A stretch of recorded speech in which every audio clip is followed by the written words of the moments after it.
Le vocali A, E, I si pronunciano come in italiano.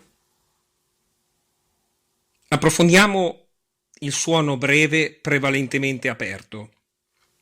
Due casi. Quando le finali accentate aperte, le troviamo nell'infinito presente, svuia,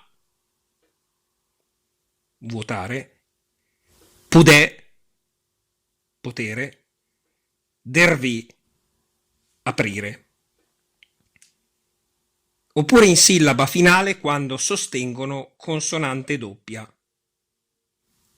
Esempio: abyss, abisso, bagarinage, bagarinaggio, cadenas, catenaccio.